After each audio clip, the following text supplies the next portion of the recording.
That's real good. That's a great song. Great speakers, you said? These You like the headphones sound? are- Yeah, they're really good. Very, very clear and crisp. All right. Yeah, well, it feels So good that was to my be musical here. intro. I see. All right. So this is the Two Floridian podcast, and you're watching the live video stream. We're here with Richard Ceriello and Alexandra Nee, and we're going to talk about various projects that Richard has done around Riverside and what made this neighborhood unique, what made it the way it is, and what's happening going forward in the future. So thank you for tuning in. Let's actually start with Alexandra, just maybe a brief hello, and maybe tell people a little bit just about what you're working on before we move to the main event. I wasn't ready for that. No, yeah, I caught her. Right. That's what we do. It's always like... It's the gotcha questions. So, yes, I'm Alexandra Nee. I am a yoga teacher. I teach traditional Hatha style, incorporating the different modalities, and I'm also aerial yoga teacher, somatic educator in the tradition of Thomas Hanna, and a practitioner of sound therapists as of lately. Thank you for that, and thank you for joining us today. We really appreciate it. And I have a feeling I'll be joining pretty regularly. yeah, and I was going to mention that next. Alexandra's going to regularly be with me, probably always and forever.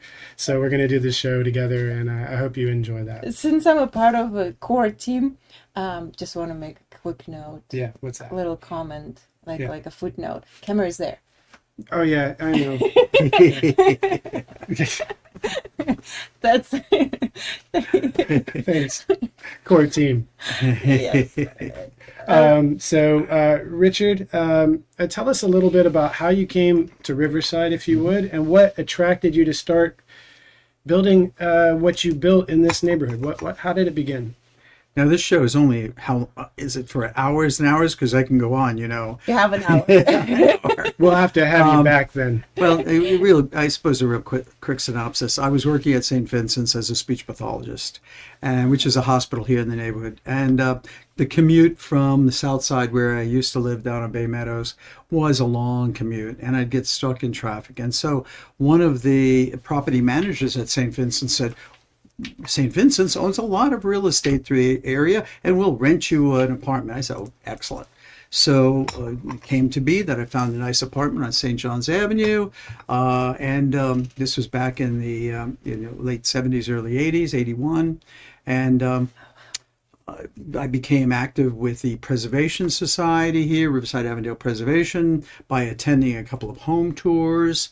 And I thought it was kind of neat and cool. I lived in a nice old apartment, you know, it was a they don't make them like this anymore, with 15-foot ceilings and hardwood floors and horrible to heat in the winter, but nevertheless, they were really pretty.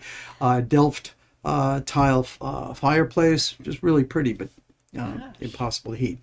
Well, in any case, one thing led to another. You know, in the Preservation Society, I moved up through the quote ranks, and I became chairman of the board. Was Wayne Wood on at that time? Wayne Wood, yep, he's a founder, one of the founders of the organization, great guy. I became chairman of the board in '86, and I bought my home. I have one of the oldest homes in the neighborhood, 1878. I bought the home in 1985, and it was in desperate condition. My partner and I were young and in love and thought, oh, we can do this. It'll be easy to do. It was horrible, horrible.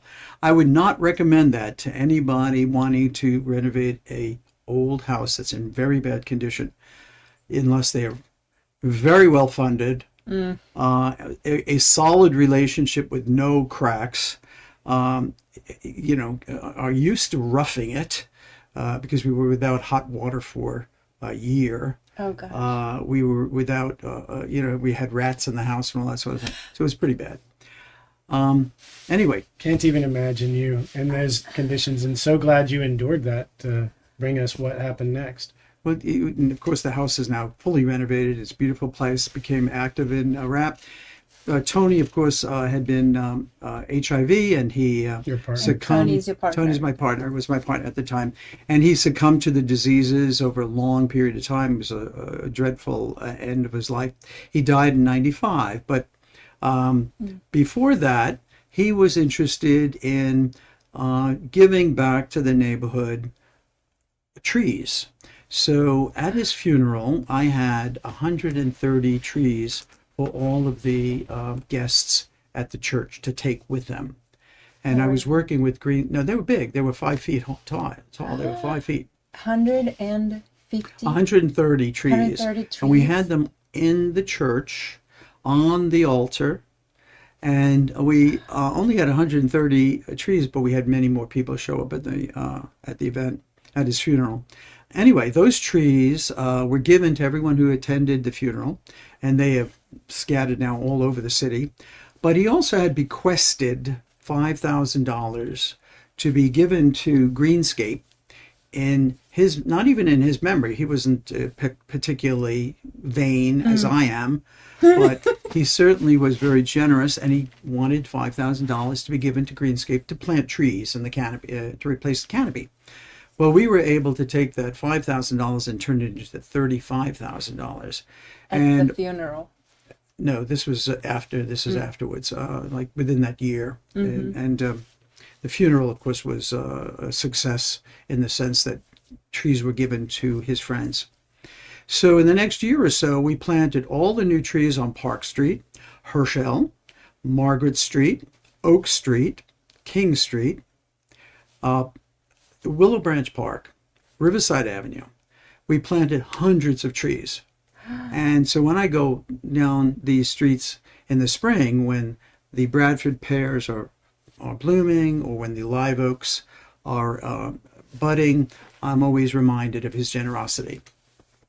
Oh, that's It's so such beautiful, I Richard. didn't know. I mean, just for it's disclosure, I know you for about 10 years now, but I just didn't know this beautiful part of the story. And just Thank you. for those who are not familiar with the topography and geography of Jacksonville, Riverside Avenue, St. John's, Herschel, Park Street, King Street, these are all main arteries of Right. this neighborhood. Yeah, I'm going to be And it's like now biking and walking through them with that awareness. So every tree, I would say almost every tree that's relatively young, within about 30 years, 35 years, are trees that we replaced. And I can go down the streets and I can identify almost every tree that we planted. We worked with Greenscape at first, and with landscape architect Scott Nauman, who's a good friend of mine, who still works with my organization, the AIDS Memorial Project, to locate these trees at appropriate locations. We've worked well with the Parks Department too now, because we're restoring Willow Branch Park. Of course, we've taken on Willow Branch Park because that's where Pride began in 1978. I was there. I was one of the first 300, only 300. And we're up the 1970 road right now from Willow Branch Park. Richard lives nearby, and we live nearby as well. And so this podcast is being filmed just next to Willow Branch Avenue. That's correct. And we have now added about 125 trees in Willow Branch Park. We've added a butterfly garden we call Centennial Garden. We have added a mural on the basketball court we call the Pond. It looks like a pond. You know, kids play basketball on top of goldfish and lily pads. It's really beautiful. We decorated the gazebo in the park with flowers. And what makes the gazebo unusual is that it has women's names, females' names on the gazebo. These are women. I have to catch myself on this. These are women who, during the height of the AIDS epidemic, came to the rescue. To remember that gay culture was in free fall. People were dying. Partners were dying. We were trying to keep our homes lit, lighting, heating, that kind of thing. It was women who came, who took care of the sick and dying at the end. Were they So- nurses, these women? Were they nurses in large or working Well, they were with friends. nurses? Friends who would come, even Or at, they were people acting as they were whatever just they could do to help. Caregivers. Caregivers. Yeah. Caregivers. And even at the end of Tony's life, when I look back, around his bed were women. and a couple of male friends, of course. But many of our friends were dealing with their own tragedies at Right, home. right. But he was surrounded by the women who were good friends of us. So the gazebo in Willow Branch Park is decorated with women's names. It's got butterflies, flowers, and stars. And it was designed by one of our board members, Mary Joan Hinson, who's an artist. The I do board get mem- emotional when I think about these No, things. and I totally appreciate it'd your be openness and presence. Impossible not to. And Yeah. Thank you. That's why it's beautiful to be able to I mean, share now this. the experience, Willow Branch Park is one of my favorite parks in Riverside or in Jacksonville. And now, obviously, the experience of being there will be very different knowing all those details. There were 300 people who attended that first Gay Pride in '78, and it was a dangerous time. Pride came late to Jacksonville because we were such a provincial city, and there was an unholy relationship between politics and religion here. And not as bad today as it was back in the '70s and '60s.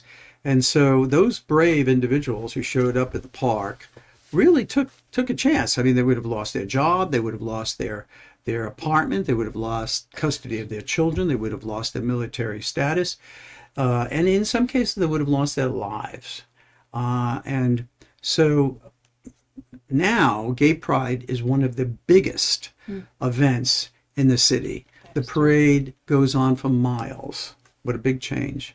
Do you know the number of people who attended the Gay Pride like this last year? This year? Yeah, I'm not in the Pride organization, but just from the looks of it, I would say tens of thousands. Just so huge and so much fun. Yes, Yeah, yes. it was really great fun. Yeah, and I like that the how do you call them, floats that Right. that participate. Yeah, that it's not just, it's like it could be. I know one of my friends. She did a float, I think last year. Yoga studio people. It's like it's so open, and I like how through the participants you also see how the not a very good word, but acceptance, right, penetrated the excuse me, the mindsets of various layers of the city's society. Can I ask a controversial question? Yes. We both know, and we've participated, and we all here support the Pride Parade, but there's controversy, as always, surrounding the Pride Parade, and now this controversy has shifted to the focus on children. And the counter argument today, I'm sure you're aware, is the sexualization of this culture and its impact on children.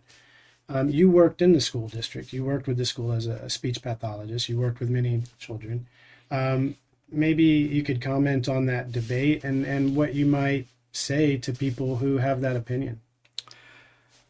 Nothing gets an educator who happens to be gay or lesbian, or any educator really, more angry than the implied vilification of educators who may be in some way recruiting young people. I was teacher of the year in Clay County, and I was voted teacher of the year at my school with the understanding that I'm gay.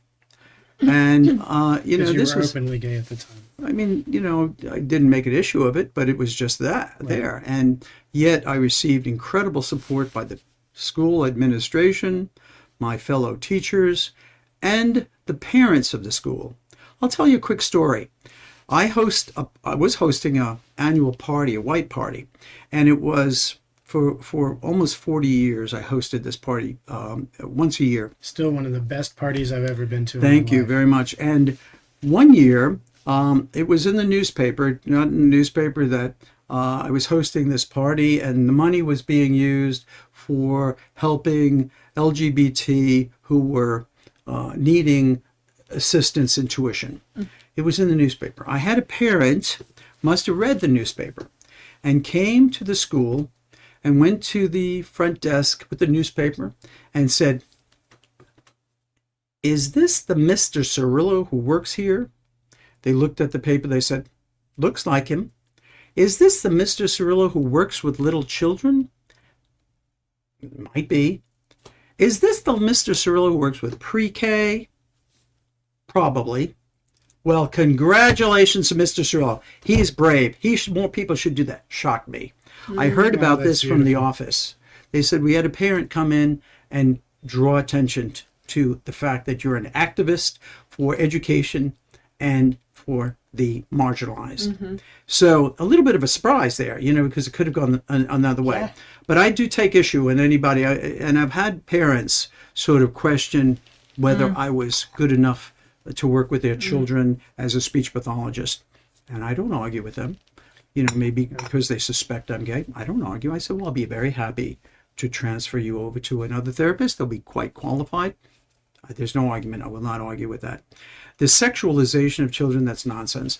That's, of course, made to inflame the adversaries of equality. This is an argument that's been made forever with different individuals, different races, different religions. It's the same plan that's been used by others to marginalize. Would you say that now you, of course, you have many accolades that demonstrate that your professionalism is quite high. But would you say that that same approach is something that you experienced with others in the also in the education, others at school when you were there? Other people who were gay, would you say that they also had a similar view and a similar approach, even if they didn't have your pedigree? Yeah, well, thank you for that. I can't speak for the credentials or the qualifications of my co-workers, but I do have a high regard for public education. I do believe that the foundation of a democracy is built on a good public education system. And when you hear about the vilification of teachers, the vilification of the system, it's really meant to undermine democracy. And little cuts. And so I have known gay and lesbian teachers, and I would say they were exemplary. They were exemplary because they knew they were in the crosshairs of adversaries who would like to draw attention to them. So they were, I have quite a few of them as friends, and they had always demonstrated the highest professional standards. Well, thank you for sharing that. I know it's such a sensitive topic because it's two very dangerous wires right next to each other. The massive social fervor in one direction, and then trying to bring a rational, nuanced concept in another place. But I think that's a very good point. I must admit that there have been times where I had warned a parent, don't say what you're thinking, because I will respond in a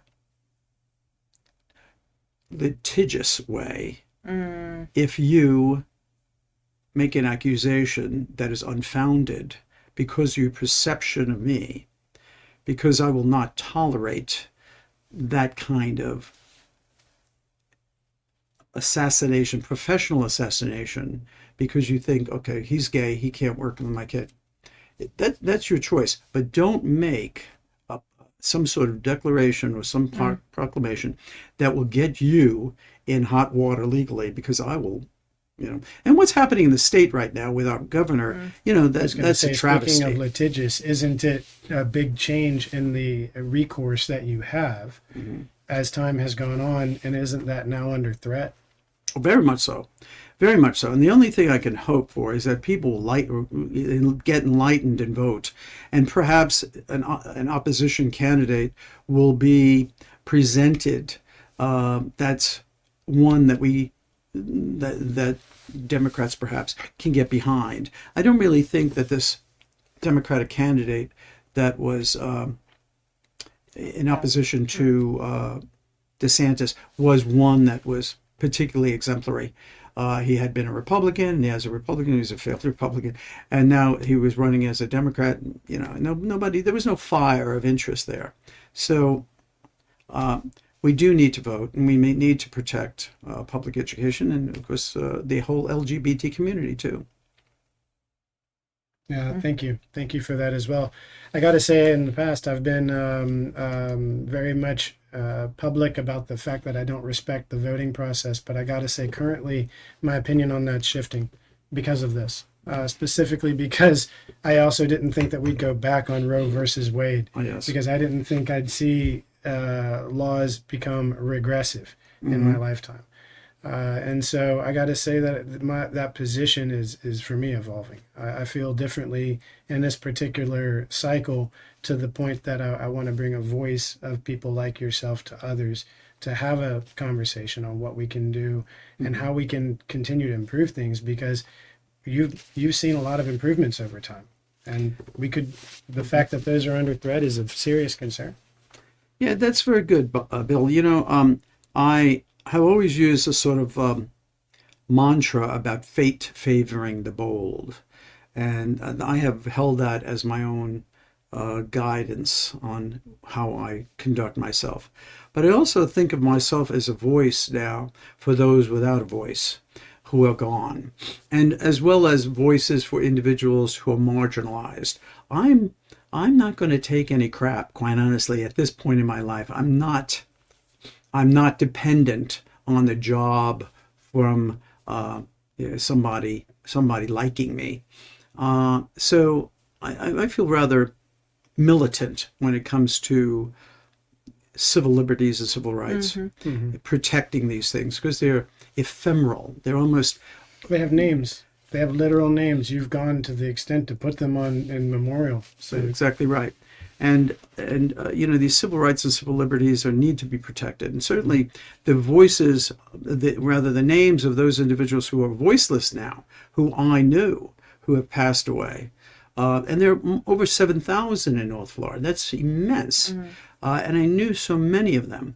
And so I feel as if I'm required. It's like dancing in a minefield. I've used that term a lot, dancing in a minefield. For whatever reason, people will start on one side of a minefield, and, through statistics, mathematics, or the act of God, somebody will get on the other side of a minefield, not blown up when all of his friends have been blown up. I'm on the other end of that minefield. There's a reason for that. I don't know what it is, but that guides my activism today. It's a really beautiful, so beautiful, yeah. position, yeah. And very inspiring. Yeah, that's Very right. inspiring. Sorry, I'm kind of silent because Are you overwhelmed? Did you just get taken with all this new information? It's not just together? it's I don't know. I'm relating, so I guess I just need time to sort of absorb it, digest it. Yeah, it's interesting for me, it's very moving to hear it all together. I know these stories in pieces and from elements of our conversations, which have gone on for many years, but putting it all together, which was my objective in this podcast and conversation, is extremely moving to me, because there's no way not to know of somebody who's so diligently fought for so many people, and not see this as something that Netflix should be on. But what's next? Speaking of Netflix. Well, What's goodness next? gracious, that's another chapter in the book. What's next? Well, we have a monument that we're installing in Willow Branch Park. We're on a fast track with this. It's called Prevail. And Prevail is a memorial to those who have been victims of hate and intolerance. And we've seen that played out nationally. We've seen it being played out right now around the world. Even locally, there were some hate crimes that have happened. This is a memorial designed by our member of our board, Mary Joan Hinson, and it's to be fabricated. It looks like, I suppose you might say, it looks like two tusks of sorts, curved, almost touching. And at that juncture in which they almost touch, one side of this arch is rough and unfinished. That's the side of the victim. That's the side of those calling out for help. At that point in which there's almost ignition, like the Sistine Chapel, where God is about to create mankind, at that point of ignition, the other side of this arch is finished and polished. it's made to inspire, we think. It will.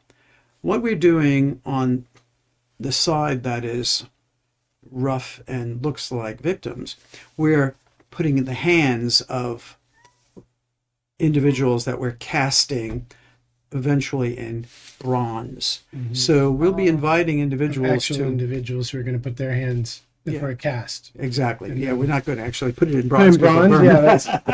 We're going to be casting I it. have trouble getting eventually. volunteers for that one. I know. Only one. One is. And the rest will hurts. back up. Yeah. So the process will be eventually bronzed, but we have quite a few individuals we would like to, including children. Children are victims I too, imagine, yeah. and we're going to have this process. In fact, I brought a poster Yes. along with me. Yeah. Can we I grab see it for that? you? If you want to show it, Absolutely. So This one? maybe that's the first one right there. So That's it. the You designer, can the turn it architect for this is the same who did the mural on the basketball court. No, correct? no, that's a different artist. Okay. The mural on the basketball court was done by Keith Doles. Oh. Yeah, Okay. and his This is- friends. I remember The that's a group called the Bridge Muralists. So how about maybe you set it in front of the table so it actually stays? This is why you the boss. So as you can see on this, this is going to be about 16 feet You can sit tall down. Yes, here. Thank you. in the park. The question is on location. So beautiful. Parks Department loves it. The head of the Parks Department is a good man. We've been in contact with him quite a few times. He likes it very much. It's a powerful symbol. And just the location. Our city council person likes it very much too. We will be cranking up fundraising on this. Do you have dates? Not yet. We're working on the board. We have a board of directors meeting this evening, and we'll work We'll on attach them to this. So if you're watching this and you're looking for that information, just look down below and the post, whether you're on Facebook or YouTube, in the comments. In the commentary that where we write, we're going to put a link. Yes, it's Once the it's AIDS ready. Memorial Project in Northeast Florida, and you can click on that, and you'll see all of the information, pictures, and such. And if you care to donate, we'd greatly appreciate it. But Please care. in any case, that is something that there is no other memorial like that within 1,000 miles. Within 1,000 miles, just for reference, Miami from here is about 500. 350. Yeah. Yeah, Okay. 400 Wow. miles. Yeah. So you can say in the whole. There is no And memorial. basically two Florida states. and Georgia Yeah. and parts of Alabama. And Yeah. let me also add that there is no other memorial for AIDS memorial other than in Key West, in the whole Southeast. There's none in Atlanta, Miami, Fort Lauderdale, none in New Orleans, none in Charleston or Savannah. This will be the one we have now in Willow Branch Park is the only other AIDS memorial with names. And I'll also tell you that on that wall of local names, we've also added stars for individuals who are military veterans. We had an organization come to the park for a tour, and it was a military family support organization, and they wanted to know how many of these names that are on the wall represented in the park were military. And I knew many of them, so I was able to name most of them who were military. But now we have added little stars next to their names so people can recognize who were. And this is interesting because not only were they battling the military at that time to stay in the military, they were also battling for their life. And so we needed to acknowledge that. So how many were about? At this point, we have 17 individuals on the wall with stars. There may be more. I didn't know everybody, obviously. And it is not inclusive of all of Northeast Florida. This is only of just Riverside, Avondale, this neighborhood. Wow. Yeah, thank you for bringing that. Yeah, that's are these other posters, I can show them as well? You can, if you'd like. And you'll see the bridge that we hope to create over the creek. With the bridge will actually be the memorial. We can do that one. You'll hold that one. Now this is a design. This is a design that's done by an architect, Scott Fraser. He's in Middleburg, and this is the actual AIDS memorial. You'll be going through an arch, and it's designed like a fallen tree across the creek at Willow Branch Park Creek. And the bridge itself will be glass. On one side of the bridge will be bricks that are red, connoting mortality, death. Glass bridge, transitional. On the other side, yellow brick or gold bricks, an afterlife, a yellow brick road, perhaps. The bridge itself will look like two trees that have fallen across the creek. They'll be in some sort of stainless steel. And then there's a spire. If you look a little carefully, you'll see a spire there. And the spire will be maybe 20 feet tall. And it will be illuminated and pointing to the heavens at all times. 20 feet Sort of tall. as a reminder of a spiritual element in this. Now, what has held this up, and we're really ready to go with this, is the restoration of the creek. The creek, this design that we have, and the specifics by the So you're going to restore the creek under the glass bridge. the so city that is doing that, and Okay. and Public Works. So it's going to be much wider. Currently, it's just it was ditched out. They made a ditch out of it in the late 40s, and just to allow water to be drained out of this community. So now they're going to restore it to a wetlands. So that requires that the bridge is going to be wider and a base will be further out and higher. And Public Works wants us to have it at a certain height so no debris accumulates underneath it, which will increase the cost considerably. But nevertheless, we're still on track to do these things. So lucky to live next to this park.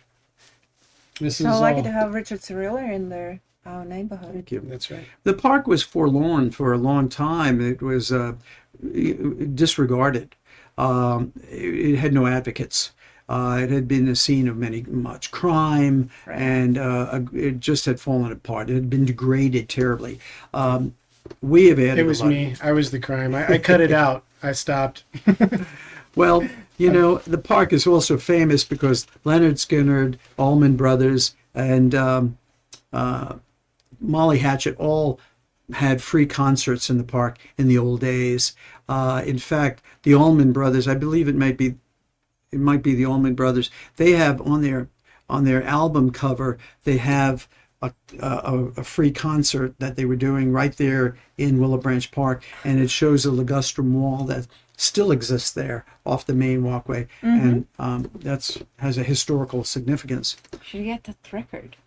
Yeah. Is it on the record or CD? It's right on the album. It's on the album cover, and so that just shows their roots from this community. The park is a much more beautiful place now. Families use it. We're very happy. We keep it clean.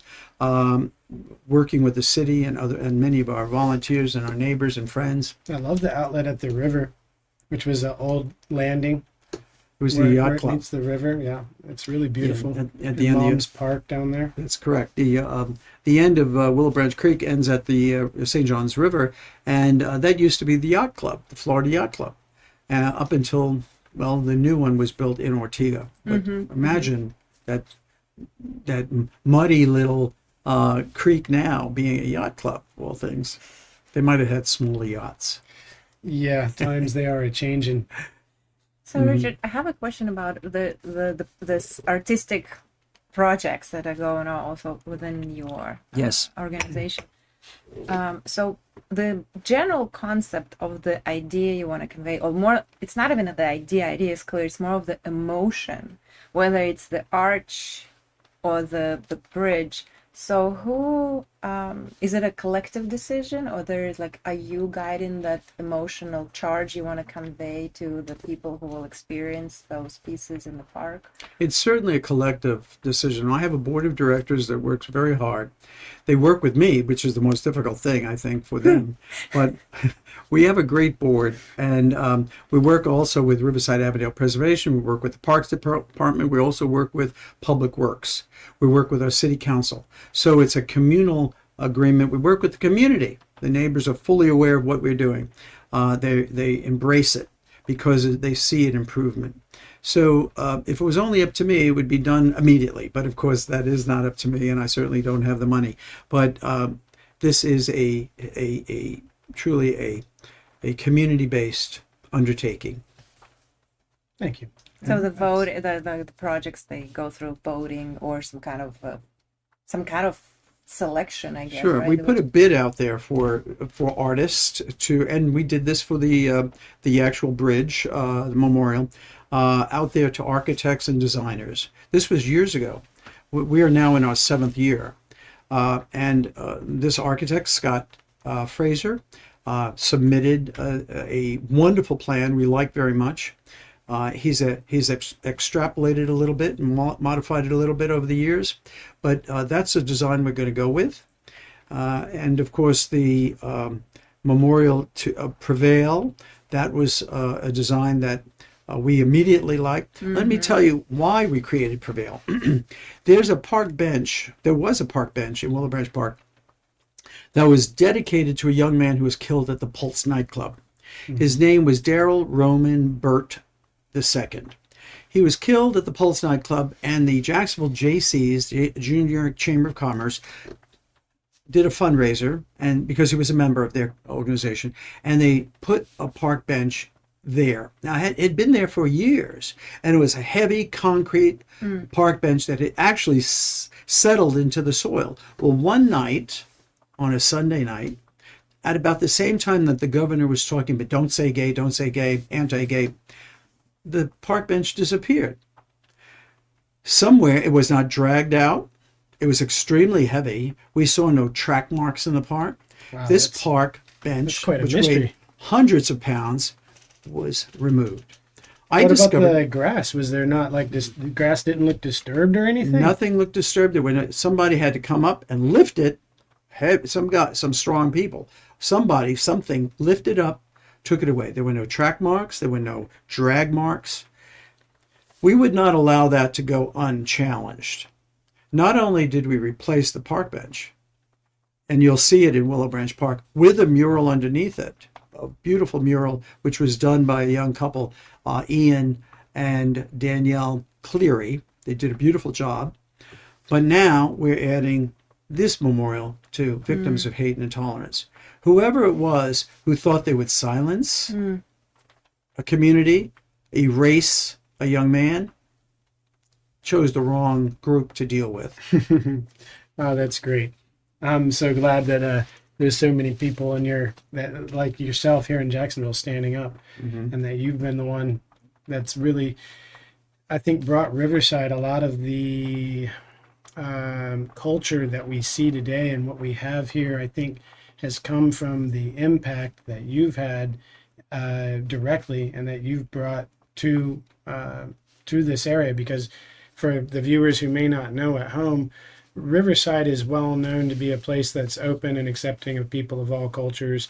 It's a place where a lot of people who felt maybe that they were in another area in Florida where they were oppressed, or they didn't have people who felt similarly to them, have often come here. It's subjective what I'm describing. It's an individual experience. But those are many stories that I've heard that make me really proud to be someone who lives in Riverside, and Richard is somebody who we have to thank for the reason that it's this way. You're very kind. Thanks. I must say that the community was always very diverse, and it was marginalized. The neighborhood, because of white flight in the 60s, these houses were just very big and hard to heat and cool. People moved out to the newer subdivisions, so these homes were divided into multiple units. Yes, ma'am. What is a white flight? White flight, the middle class moved out of the neighborhood. Those who could, white flight. So they were predominantly white people, and that's why they call it white flight. And they moved white flight. And so what was replaced, what came in, were mostly, was a marginalized neighborhood. Who lives in a marginalized neighborhood but marginalized people? Gays, a spectrum of color, and people who were outcasts, quote, outcasts. Well, the Preservation Society was created by some good people. They weren't always supportive of gay people. There was a good group, but they weren't always understanding of gay people. I was not the only gay chairman of the board, but I did I was privy to a lot of snide comments and backstabbing by some members of the Historical Society, but I wouldn't take the bait. I wouldn't take the bait because I knew I was there for a reason. And the neighborhood is made better, not in a very small part by me, but there were so many wonderful people who were here restoring houses, saying no to. Who stands out in your mind? Who stands out? Goodness gracious, there are quite a few. Wayne Wood is somebody we're going to invite to the podcast and talk to him as well. Yeah, Wayne Wood's a great man, and as well as others. No, thank you. You know, I don't want to just mention one or two because I'd feel as if I'd lose all of the others, and there were so many. But I speak for them. At least I remember all of them. And we plan to invite Jim Webb on. I'm not naming these as if these are inclusive either, but we plan to invite Wayne Wood and Jim Webb and speak. Well, they're fun people, great people. That'd be very good. So, both interesting.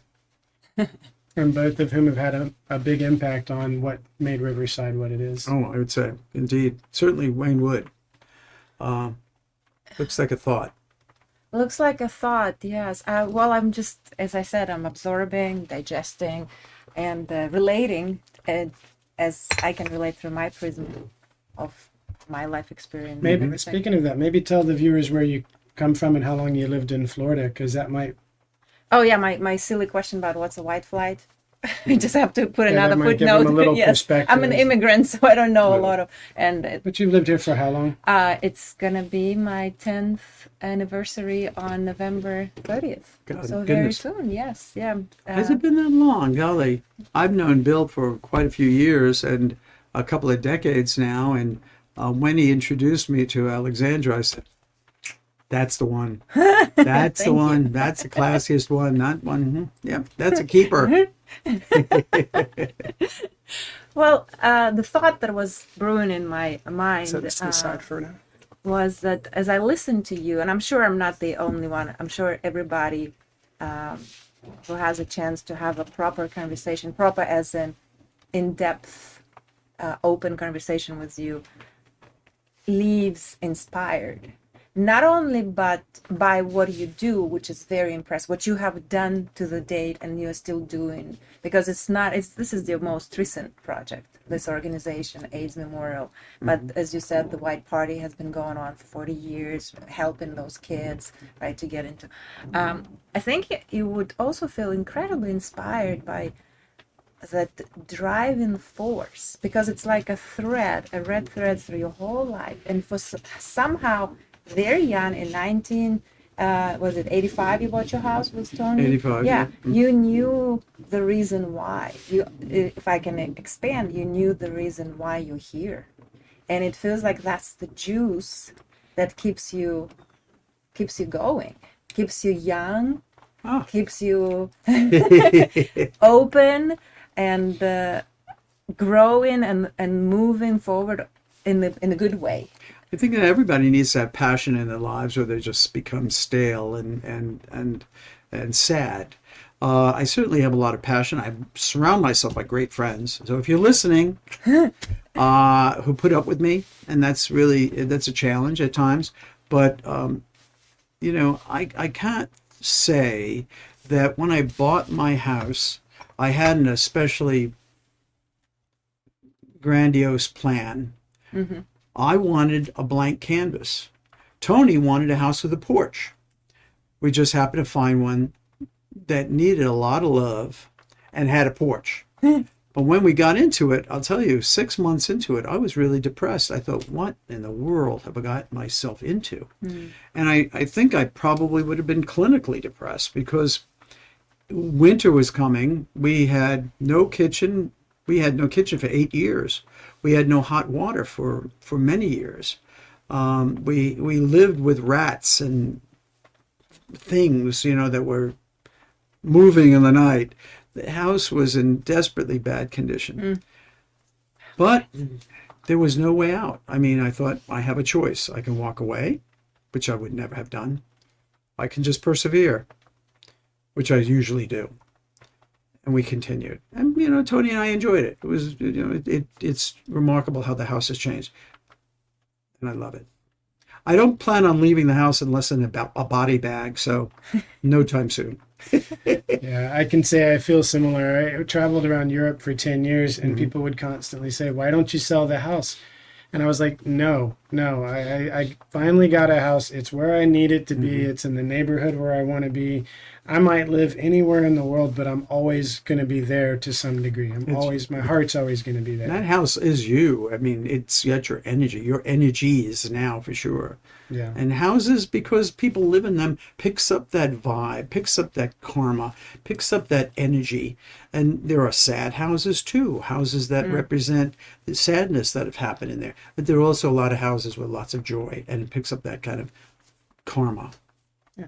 So since we're kind of shifting to this sort of, I don't want to call it esoteric, but let's say metaphysical aspect, it's just because that's a fascination of mine in this old neighborhood. Can you tell us a little bit about the ghosts? Oh, tell us some ghost stories. The please. ghosts. Well, okay, that's a cool because if you don't know me, you'll have to know that because I've been here a very long time, that for 50 years, that I have known many people who have ghosts in their homes. Or ghosts would have to kind of. I'm sorry? Ghosts, I guess we have to quote. Ghosts. Yeah. I don't know if it needs quotes. I think that they really are ghosts. Some I've seen, some I've heard about. Now, I'll tell you that in the Historical Preservation Society, people don't necessarily want to tell you that they have a ghost in their house because, quite honestly, it may affect property values. So that's a fact. That can affect your property value. Could affect, I mean, how do you prove it? I like really? Yeah, watch out, ghosts. You could, but how do you prove it? That's what they want to do. That's their ghost agenda. Drive down the property value. When they yell at you, get out. They're all upset at the 1%. People exactly taking right. our houses and our lives and the space right. we used to be. Yeah, so I gave a tour a couple of Halloweens ago by bicycle, and it was a lot of fun. And we stopped off at different places along the trail where I have known of individuals who have either died there and whose presence has remained there, as reported by the current homeowner, or I've gone to homes along the way of friends of mine who used to live there who told me about the house being, having a presence. So I like that. I didn't believe in ghosts initially.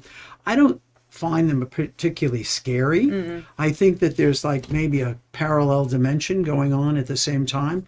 Who knows? I don't necessarily want to be a ghost someday, but perhaps I don't believe in heaven and hell. So who knows? Maybe heaven is staying where you're happy. And if you're happy in your home long after you're physically gone, maybe that's heaven. Very what dreams may come. Oh my gosh. I don't know. There are a number of houses in the neighborhood. I won't mention those houses, but we don't want to drive the property value down. Well, Yeah. maybe it'll increase it. Yeah. Maybe it'll increase it. There are a couple I know, and a couple of people who have passed away and who stay in that. Their presence are still in those houses. I miss our ghost. I feel like we had one, but don't anymore. I drove her away.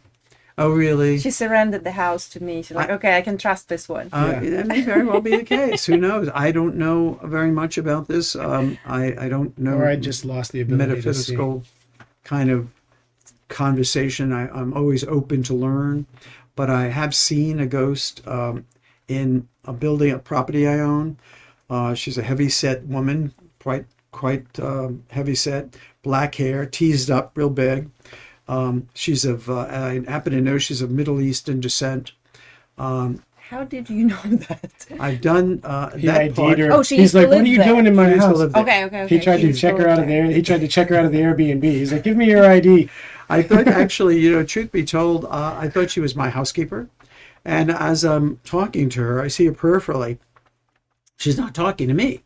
And when I turn around and I walk into the other room, she's not there. And I'm thinking, and I hear my housekeeper's upstairs vacuuming. And I called her downstairs. I said, I have seen the ghost. She was just standing there looking at me while I was doing laundry or something like that.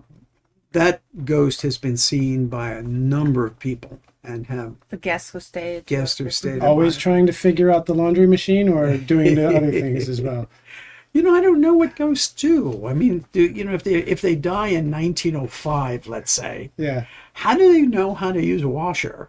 Or Right. it's like, what is this Maybe thing? that's why she was standing there. What Yeah, is that's this? like, she's going, man, What's a microwave? I haven't washed my clothes in like 100 years. I know. I can figure this thing out. What's a microwave? What's a, what's a TV? Yeah, we think they're scary. They look like this. They're just stunned looking at something. They're just going, wow, what's that? so like a stone ghost. Yeah. They can't believe a 4K TV. It's I just know. mind blowing. They're like, It's I didn't like- know all these people were or wearing recordings. makeup. I mean, really think about it. I mean, if we accept the fact, belief that there are ghosts, we must also wonder what it is that they're perceiving about us in those moments, those milliseconds where our two dimensions make contact. Because I think that really there are these dimensions that are going on, but for whatever reason, that moment where they make contact and we see each other. Be just my luck if I saw a ghost. He'd be looking at Ghost Pornhub. I'd be like, oh, excuse me, I'm sorry, I really didn't mean to be here. I don't know how I got here. Sorry, I didn't mean to creep in on you like this. I think a friend of mine back in the 70s once said, she asked, do you wonder if there's sex after death? I said, I hadn't really thought about it. He said, well, I think there is, but you can't really enjoy it because there's no friction or something. Maybe that's the whole reason you want to come back. That's where reincarnation comes in. You're like, I'm really tired of this, I know. not being able to. Non-friction. Yeah, it's like a VR world. You just keep passing through things. You're like, hey, Now, I will tell you, I need something to hit me again. this has just happened. This is funny that we've sort of evolved to this conversation, but I'll tell you this. I'm having some construction work done on a property I own. And so at the time, I had one of these contractors come to my home, and we went to another property that I own, and we were looking at this. And while we were in there, and this is a big, burly guy, truly one who would probably not be prone to, perhaps, the belief of ghosts and that kind of thing. You might think so. And as we're standing in the house, he immediately says, oh my gosh, something just went through me. I said, what are you talking about? He says, I feel cold. I just felt cold. And he says, do you have a ghost in this house? I said, that's interesting that you say that.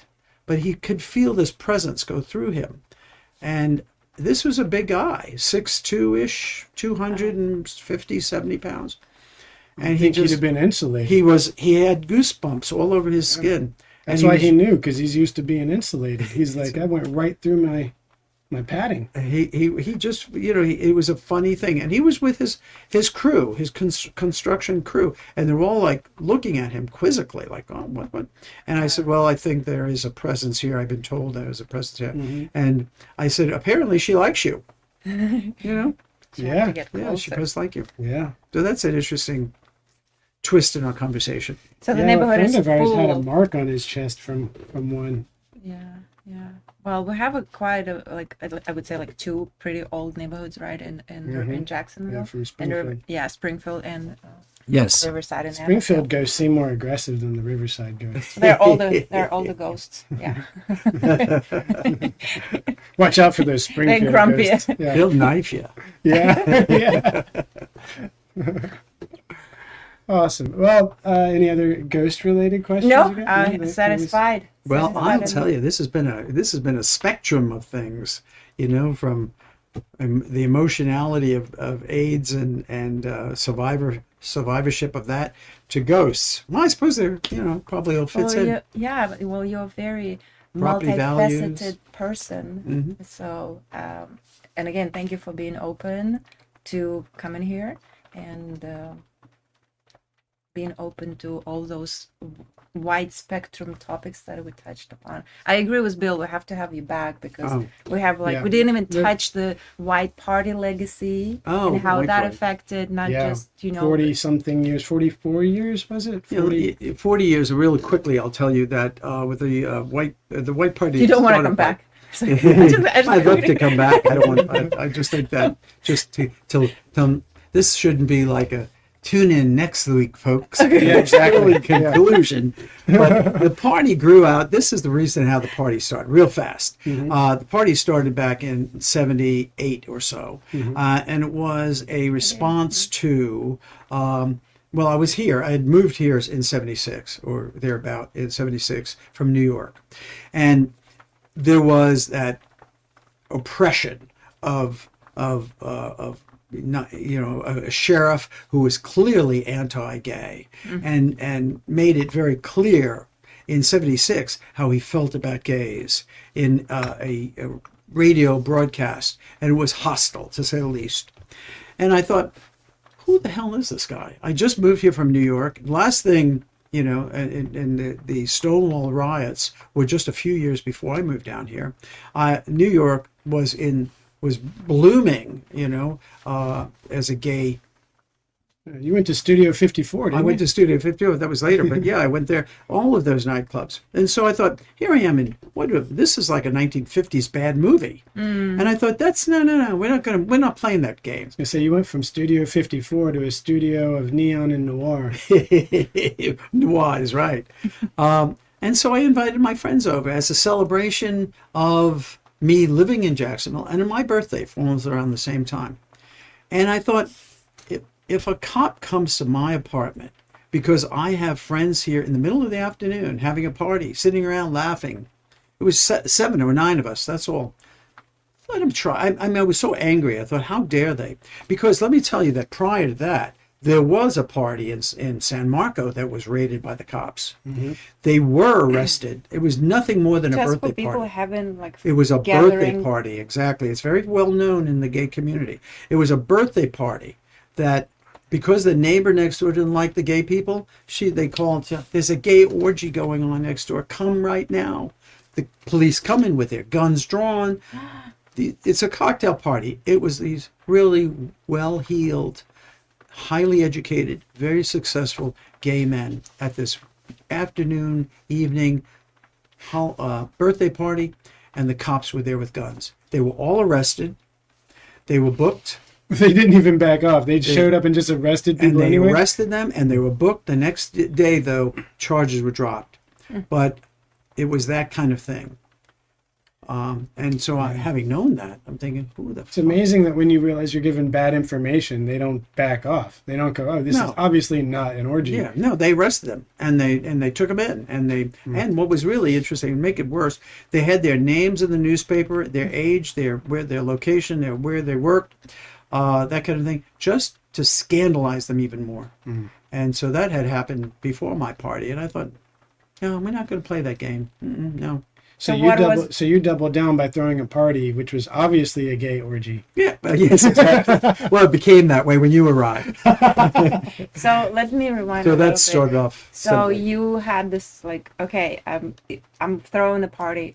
I'm sure it was like a very more intimate one than the white parties I've been to. Yeah. And so you started saying that I thought like, no, I'm not gonna allow this to happen if a cop shows up at my doorsteps right now while having a party. Because yours was an openly gay So party, what was right? your So what was there your plan if that would happen? My plan, what, in those early days? It was No, just when you had that first the white party. Why it that became first- white party. yeah. Tony had died, and I thought, we had the party, and we had a nice number of guests who would come over to the house, and Tony had passed away, and I thought, well, let's do something constructive. I have all these friends, a couple of hundred people come to my house. Let's ask them to just donate money to a good cause. I had sort of had enough of AIDS and all of that. That was in the back rear view mirror, I'm looking forward. How do we look forward? Education. Who are we going to educate? Those who are marginalized, those who need the help. So PFLAG, Parents and Friends of Lesbians and Gays, has a scholarship fund that they put together every year to award high performing students who are of the LGBT spectrum. And so I asked my friends, let's educate our young who will take over in the future for administrators of this city and of our country. And the first year we made, just out of my friends, $600, just for maybe not even 100 friends, $600. The next year we doubled it, 1,200.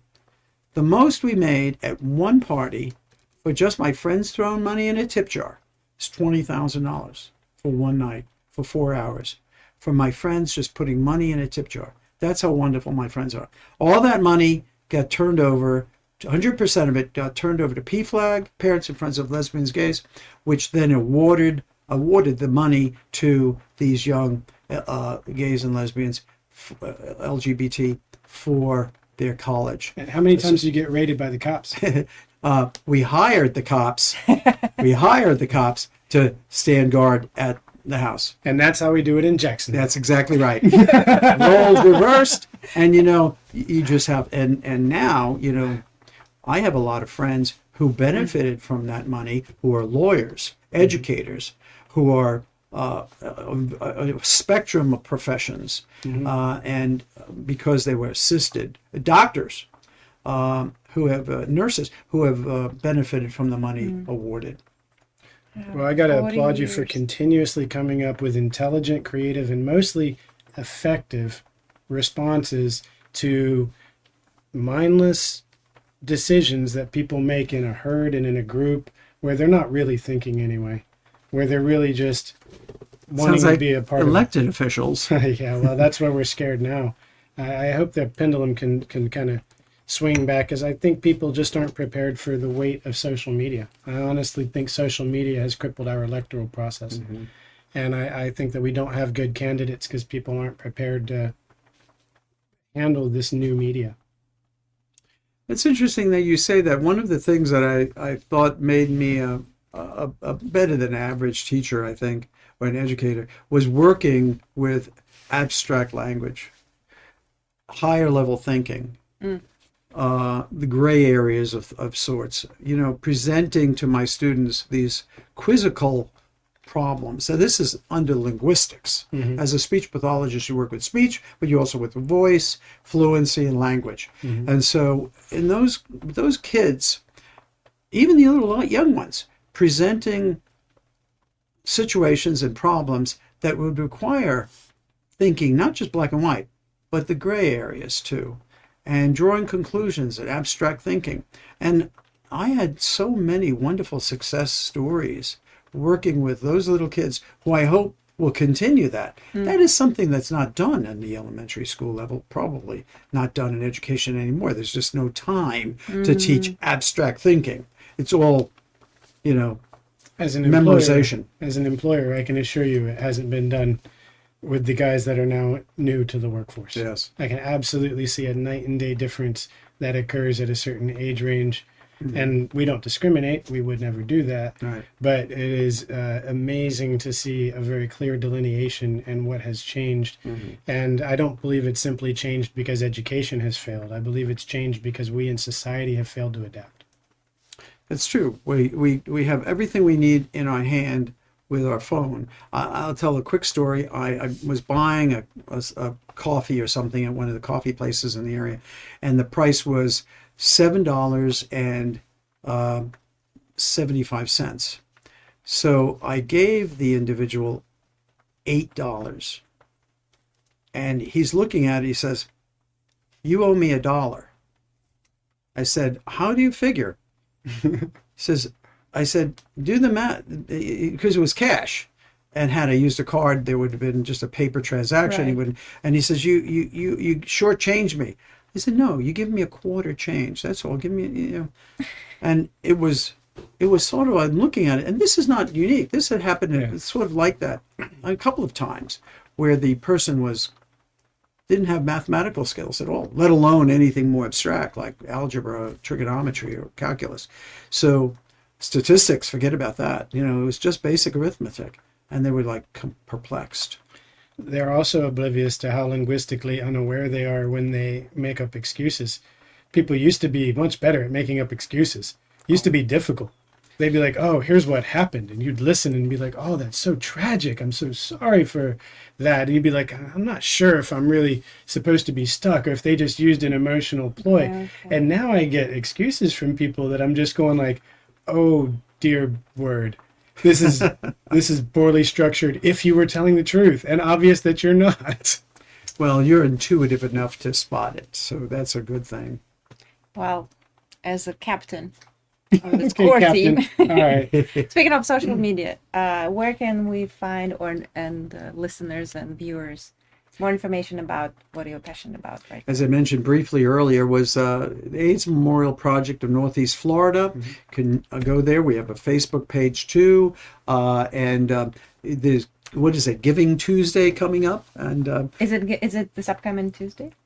I think what is Giving Tuesday? I'm not sure. You can give you can give on Thursday. Yeah. You can give on Friday. Yes. You give on Saturday.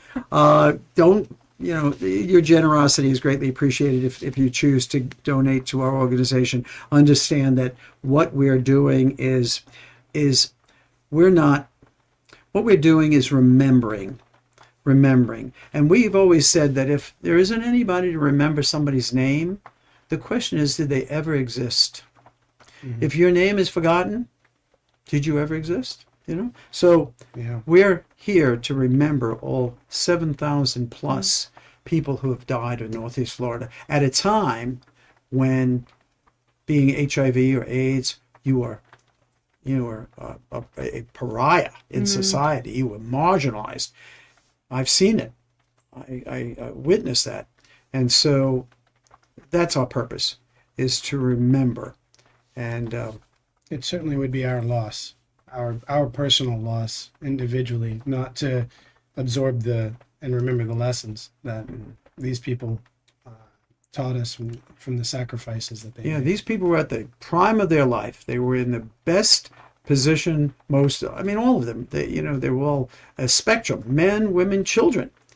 And those friends of mine who I lost were at the prime of their life, at the height of their profession, and they succumbed to it rather quickly. But beyond that, let's not. But thank you for bringing that legacy and for making that sacrifice beneficial for us going forward, so that we can turn that into a strength and a resolve not to fall back into complacency, not to let a new legislative body steamroll the advancements that we've made so far.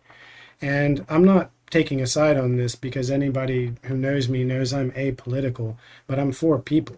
And this is a basic situation of human rights and of human decency. And if anybody politically or not is against people being able to live a life that's equal to everybody else's, then I'm against that categorically. Certainly parallels can be made between HIV and AIDS and COVID.